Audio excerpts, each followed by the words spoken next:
Okay, so once again, good morning to all. So in last lecture, we can conclude the unit number one. Okay, so can anyone revise the contents of unit number one?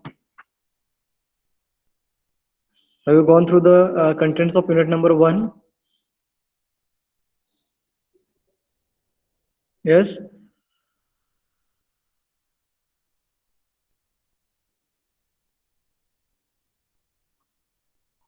Okay. Okay. So we'll conduct the test on unit number one later. Might be tomorrow or day after tomorrow. Okay. So update we can revise the all the contents of unit number one. So in this lecture, we are going to study the second unit, that is a two-dimensional transforms. Okay.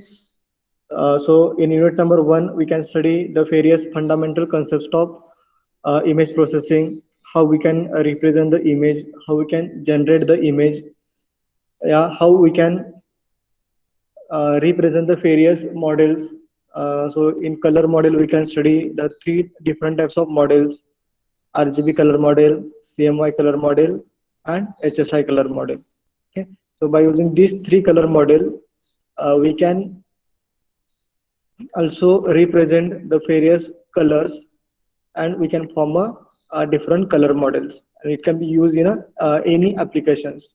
So generally, the RGB color model can be used in our television, and another CMY color model can be used in our printing applications.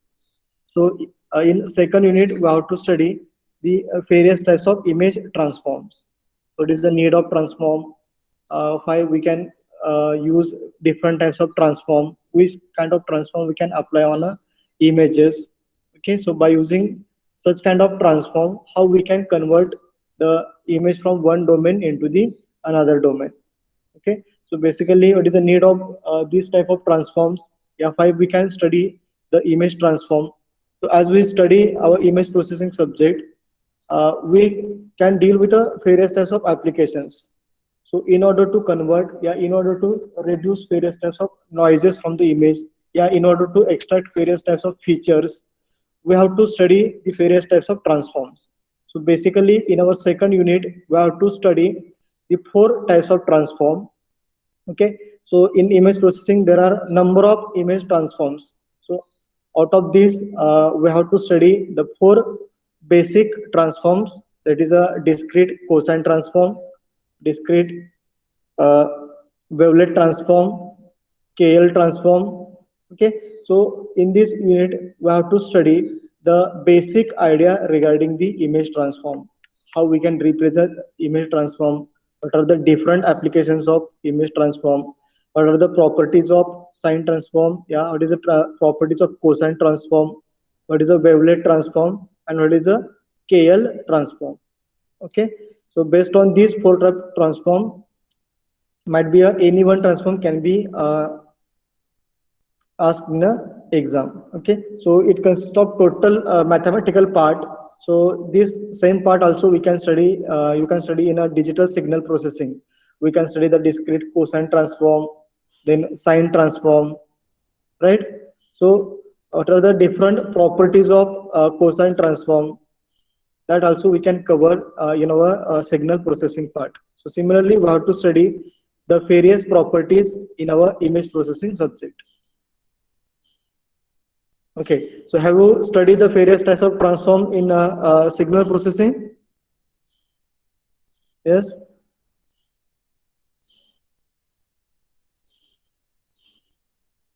Okay, which kind of transform you can study in a Fourier signal system?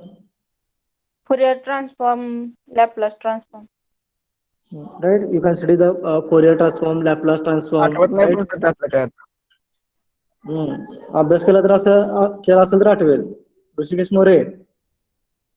Sir हा, त्यावेळेस second इयरचं sir आता थोडीच आठवणार आहे.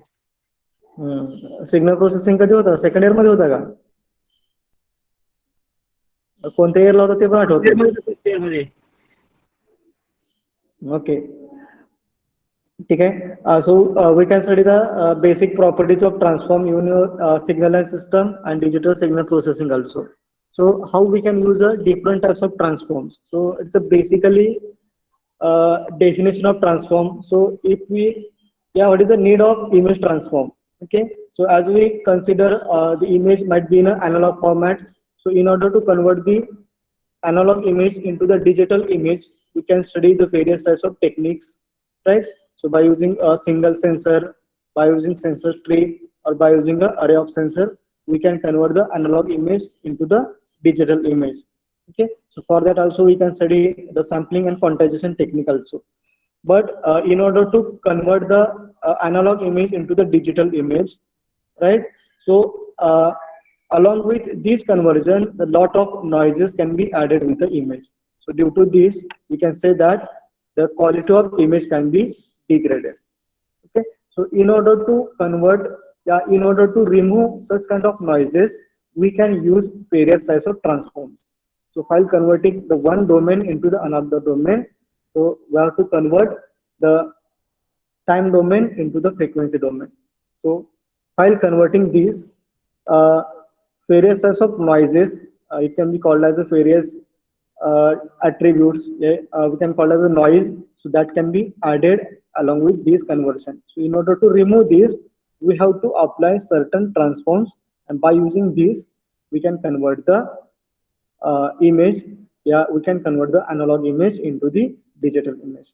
Okay, so here we can say that we can simply introduce what is the image transform. So if we take a one image and we can apply a transform, so we can get the another image. Now what is the difference between the pre-transform image and post-transformed image?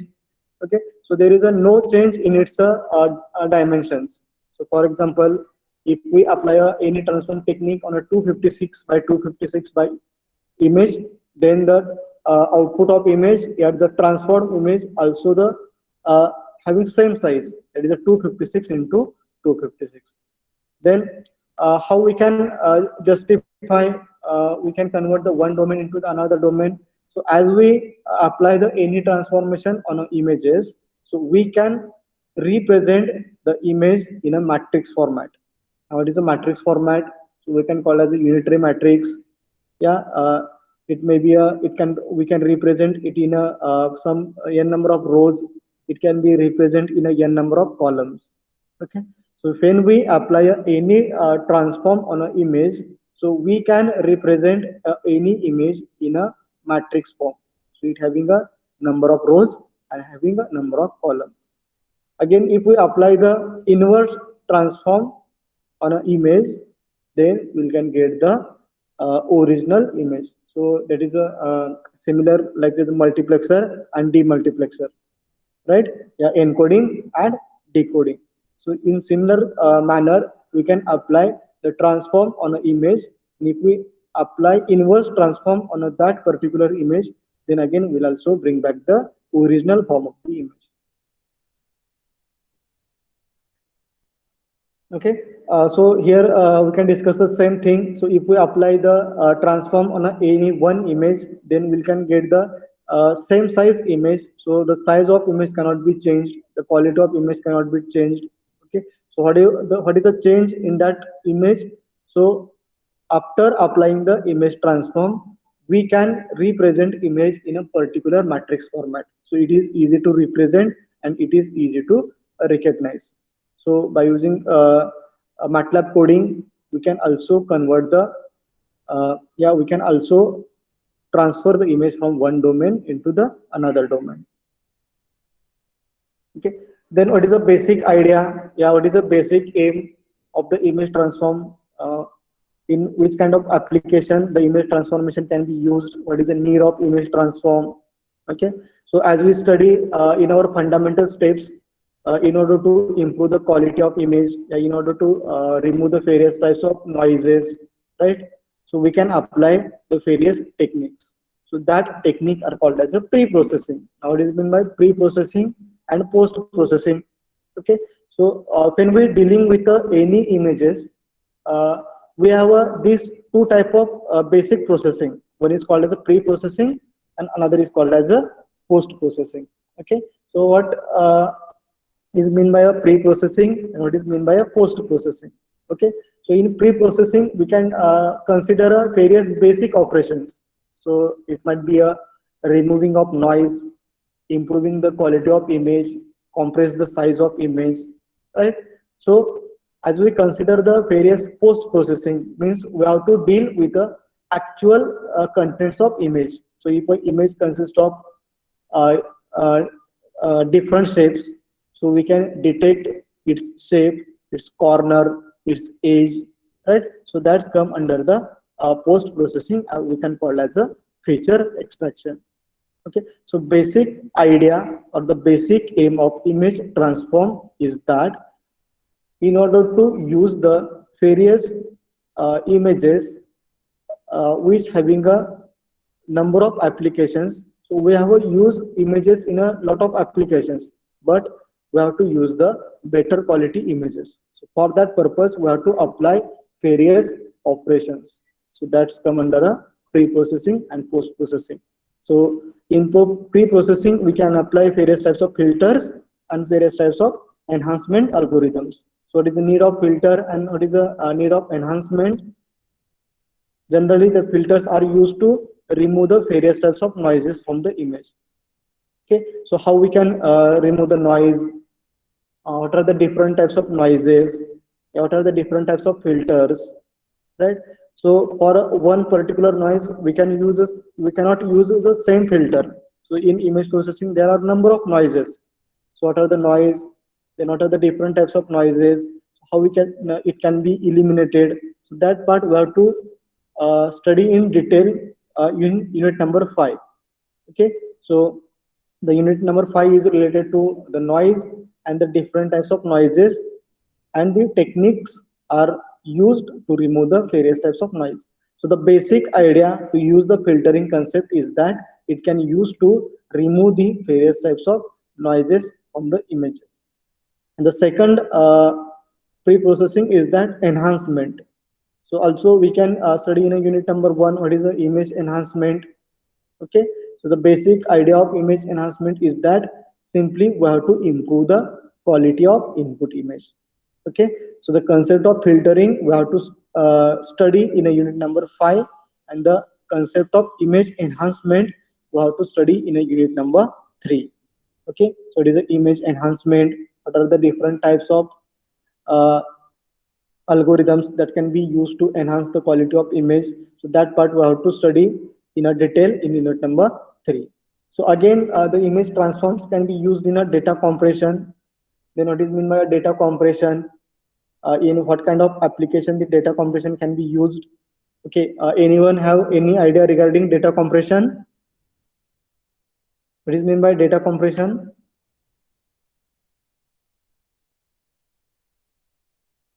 Yes. Reducing the pixel size. Reducing the pixel size. Okay, so in what kind of application we can use a data compression? Okay, so basic idea of data compression is that we can also compress the image. Okay, so in your fundamental step we can use image compression. So by reducing the is storing capacity, we can compress the image, but we cannot degrade the quality of image. Similarly, in a small size, we can also compress the huge data. Okay, so it might be used in various network security algorithms. Okay, so that might be used in encoding and decoding algorithm. So how we can transfer the message? So if we want to transfer the hidden message, okay, so it having a huge data, so we can compress the data by using a data compression technique. Okay, and the third application of image transform is that the feature extraction. Now what is meant by feature extraction? Okay, so I'll explain in a, a small simple way what is meant by feature extraction. Okay, suppose we have to detect our face images. Okay, so we have a one particular data set, and in that data set,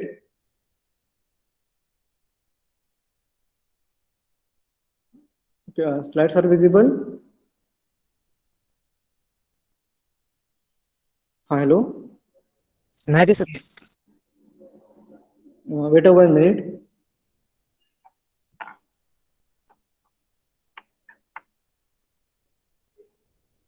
Okay, wait a 1 minute. I'll reshare again.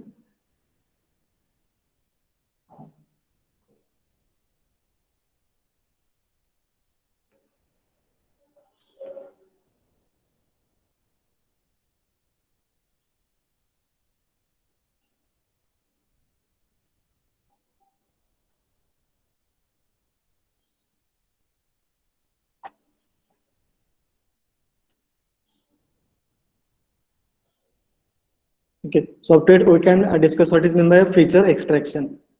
So in order to extract, in order to identify our face images from a larger database. Okay, so consider we have a one class, and the one class consists of 100 students. So out of 100 students, we have to consider only the one student. Okay, so in order to consider, in order to identify that only one person, we have to consider various feature extractions. Now what is meant by feature extraction? Okay, so okay, so everyone having a various attributes, everyone having a unique identity, right? So if we consider the example of biometric, so everyone having the different types of shape of biometric. So similarly, our face also having the different type of structures. So if we can extract the various features, that is a what is the edge detection, what is the corner detection. If we consider the various features from the image, and we can store the different types of features of the different students in a particular data set, then we can easily identify the one particular student from the uh, large data set. So that is called as a image retrieval. Okay, so in image retrieval, we can consider the various types of feature extractions. So it may be a edge detection, it may be a corner detection, it may be a boundary detection, right? So that's come under the image. Yeah, that's come under in the feature extraction. Okay, so these are the some basic idea of the image transform. So in this, we have to study the four types of image transforms. So first one is a discrete Fourier transform. So can anyone tell me what is mean by a Fourier transform, or for what purpose we can use a Fourier transform? कशासाठी use करतात Fourier transforms? Yes, any idea? हाँ, ऋषिकेश मोरे. For what sir काय आठवत नाही sir. for what purpose we can use a Fourier transform? हा sir, हा थांब. Time domain to frequency domain साठी काय ते बहुतेक. बहुतेक. हा सर, आता खूप दिवस झाले. Okay. गुगलवर बघून सांगतोय रे. Okay, listen now. Listen. Okay. So the basic idea to use the transform is that we have to convert the one domain into the another domain. Okay. So as we can find out our images, always we can represent the image into the two dimensions, right? So in order to convert the three-dimensional into the two-dimensional, so always we can represent the image into the two dimensions. So it might be in a vertical orientation, and it might be in a horizontal orientation, right? So if I have to represent the image in a simpler way, in a similar manner, in a easy way, so we have to apply the various types of transforms, so that can transform the one domain, one format into the another format. So after applying any transformation, we can represent the image into the particular matrix format. Okay, so if we represent the image in a matrix format, then it is easy to identify its pixel positions, or what are the number of rows, what are the number of columns. Okay, so if we identify how many number of rows and how many number of columns are present, how the pixels can be represented, then we can detect the intensity of that particular image. So if the values of pixels are too high, So obviously the intensity of image in that particular area is also too high. Okay, so if we want to change the intensity, we can apply various types of also operations. We can change the intensity of the image.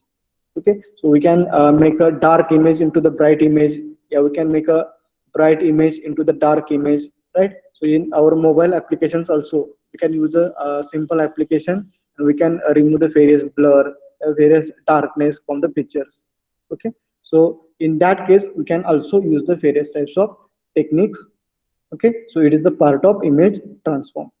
So if we consider any image transform, then how it can be represented by using the mathematical equations. So here everyone observe this.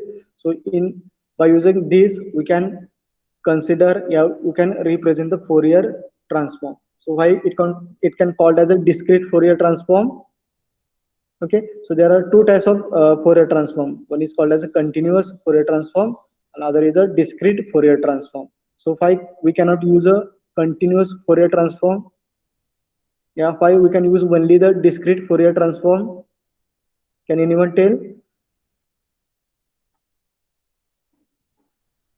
Yes, what is the difference between continuous and discrete?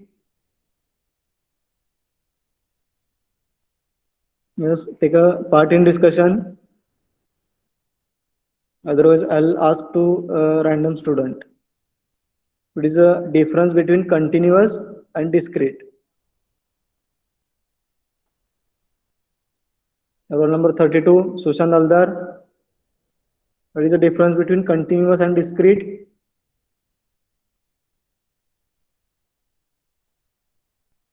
Sir continuous असते. Continuous means, okay. So if we represent the analog image, so it having a if we take the example of sine wave, okay. So it can changes with respect to time continuously, and if we can consider the certain intervals on a sine wave, so that is called as a discrete. So similarly, we can convert the analog image into the digital image. So instead of considering the analog image, we have to represent the pixels in a various digital values, in a integer values. So we can consider the certain intervals in a images, that is called as a discrete Fourier transform. So by using these mathematical equations, we can represent the discrete Fourier transform. Okay. So the basic idea, the basic aim to study the discrete Fourier transform is that how we can represent the Fourier transform in a mathematical equations, and what are the different properties of discrete Fourier transform. Okay, so it is a total mathematical part. So in this, we have to only uh, study how the transform can be represented, and what are the different properties of transform, and what are the applications of Fourier transform. Okay, so as we said, we have to represent the image by applying any transform. So always we can represent the image into two dimensions. Okay, so here if we consider the cube, so it having the three orientation. So similarly, we can also represent the different types of model on a similar cube. So we can represent the RGB color model by using this type of cube. So it having three axes: x-axis, y-axis, and z-axis. Okay, so we have to use only the two dimensions to represent, to consider the output of discrete Fourier transform.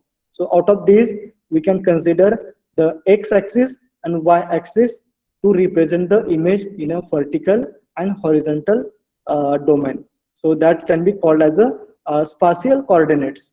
And whatever the third axis, so that axis can be represented. It can be represent amplitude of that particular image. So on one axis, we can represent the pixel in vertical direction, and on other axis we can represent pixels in a horizontal directions. Okay, so what are the amplitude of that particular image, so that can be represented by a third axis. In this way, we can represent any transform in a two-dimensional function. Okay, Here is the mathematical equations to represent the uh, two-dimensional Fourier transform. So it is if we consider any image, so it consists of number of pixels, it consists of number of rows, it consists of number of columns, right? So whatever the number of rows, what are the number of columns, so we have to represent all the number of rows and all the number of columns, what are the intensity of image in a one simplified equation. So it may be a summation of all the functions. So as we represent the image into two coordinates, that is x and y. So here we can consider the function is of f of xy, right? So what are the image dimensions? Yeah, what are the image coordinates? So that we have to consider in order to represent the two-dimensional Fourier transform. Okay. So if we apply a discrete Fourier transform on one image, then how the image will be look like? Okay. So here we can consider one particular image. So it having a black and white. It is a black and white image. Okay. Everyone observe it. Okay. So on this black and white image, we can apply the discrete Fourier transform. Okay. So after applying the discrete Fourier transform, we are not able to look like how the original image can be look like.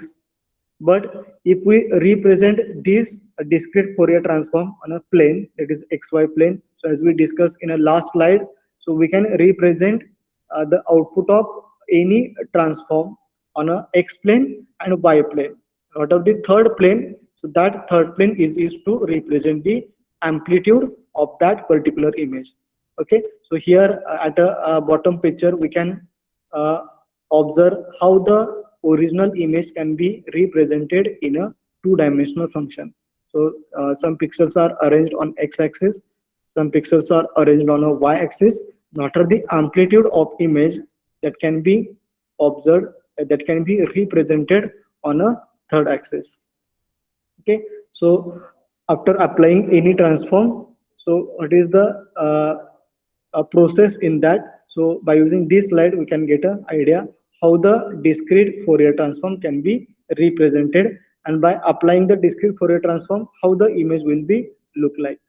Okay, so it is a simple example. We can consider any images. It may be a black and white image, or it may be a color image, and by applying the transform, we can observe this kind of images. Okay, so the next part is that what are the different properties of Fourier transform? Okay, so same properties we can study in a signal processing also. So the Fourier transform having number of properties, that is a separability. And what is a function of separability? Yeah, how we can represent this in a mathematical equation? Yeah, what is the aim of separability in a image transform? So in order to separate the various types of pixels, yeah, in order to consider the different, means if an image consists of some part are dark, some part are bright, so that particular part we can also represent it by using this property. Means we can also consider its rows and its columns. So if we apply any transform on a row, that is called as a row transformation, and if we apply, yeah, if we consider the various columns, and we can apply a transform, that is called as a column transformation. So we can apply the transformation technique either on rows, either on columns, or we can apply on a both, that is on rows, either on column.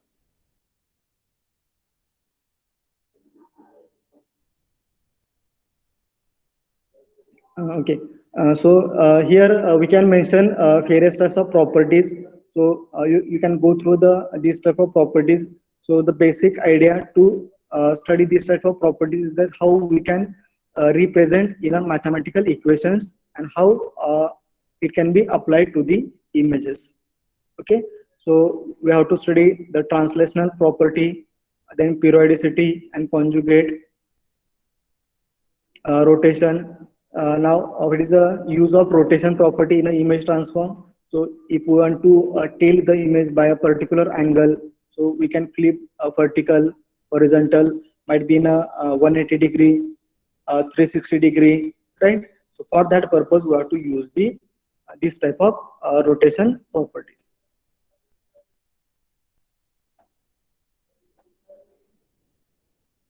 Okay, so here we can wait 1 minute.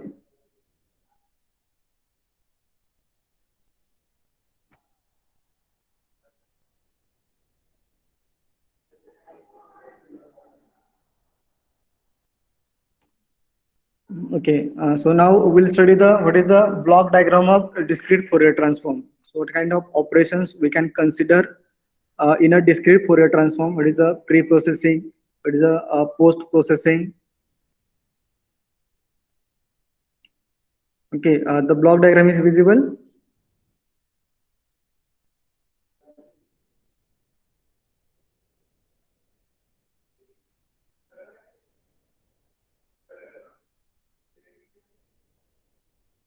Wait 1 minute.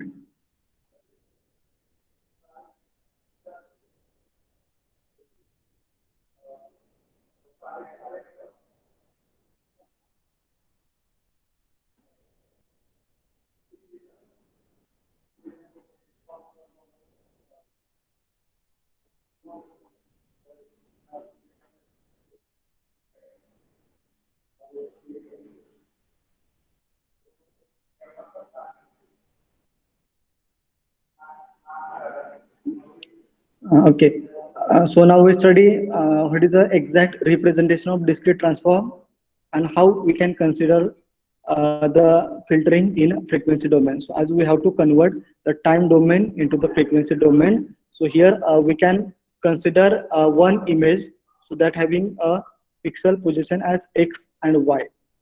Okay, so it might be in an analog format. So after applying the discrete Fourier transform, we can convert the plane, yeah, the coordinates into the another coordinate, and that can be represented by a another coordinate, that is a u coordinate and phi coordinate. Okay, so again, if we were to recapture the original image, again we have to bring our original image, we can apply the IDFT, that is called as the inverse discrete Fourier transform. We can bring back the image into its original format. Okay, so it is the a simple block diagram of discrete Fourier transform. So how we can apply the pre-processing, how we can apply the DFT, yeah, how we can bring back the original image after applying the inverse discrete Fourier transform.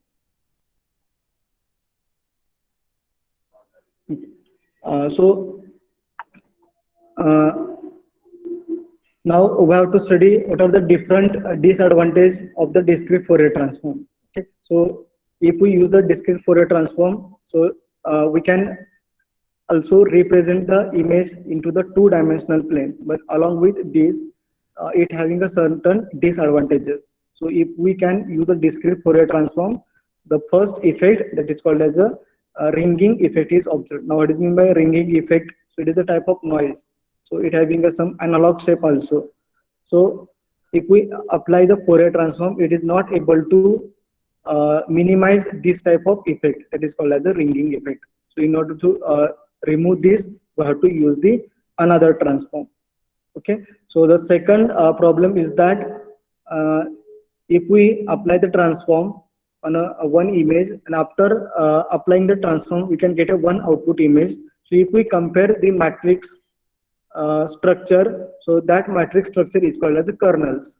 So it having a different size, so that is called as a kernel effect. So it having a different matrix size. So it, in first image it having a 4x4. So after applying the transform, so there is a possibility to change the dimension of image. So it might be a 4x5, it might be a 5x3, right?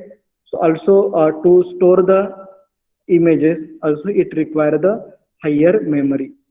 So the output of discrete Fourier transform, so it require the larger memory as compared to another transform. Okay, so in order to avoid such kind of disadvantages, we can consider the next type of transform, that is called as a discrete cosine transform. Okay, so we can study the discrete cosine transform in our next lecture. So basic idea of the discrete Fourier transform is that it can convert the one domain into the another domain, but along with this, it having a certain disadvantages. Okay, so it can add noise, the kernel size can be changed.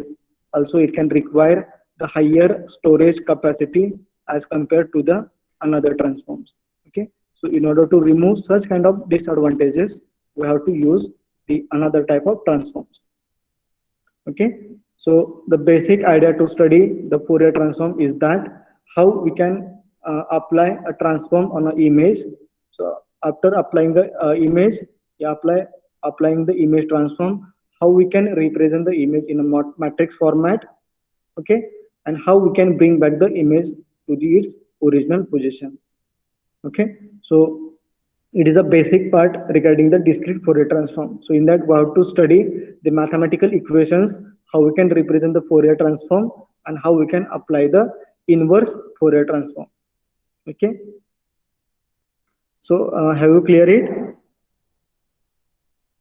Okay, so it having a total mathematical part. So you can study the different properties, different formulas of the DFT, IDFT, different properties of the DFTs.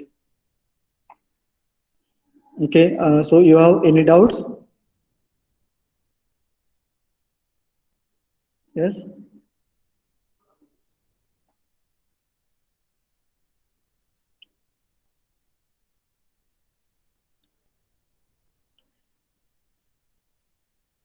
Okay. So in order to study this discrete Fourier transform, you have to only uh, rememberize the mathematical equations, how we can represent the DFT, how we can represent the IDFT, right? And what are its different types of properties, and what is the application, and what are the problems, yeah, the disadvantage of discrete Fourier transform. Okay, so you have to only rememberize the mathematical part. Okay, so in next lecture we can start with a discrete cosine transform and another two transforms. Okay, so in this unit we have to study only the four transforms. So this unit is too small, so it might be covered in 1 to 2 lectures. Okay, so the first two transform having this total mathematical part. So various properties, various mathematical equations, what are the representation of cosine transform, what is the representation of Fourier transform. So that we have to study in a two transform, and another two transform, that is a wavelet transform and KL transform. So in that we have to study how the images can be split by using such kind of transforms. Okay, so any doubt in this?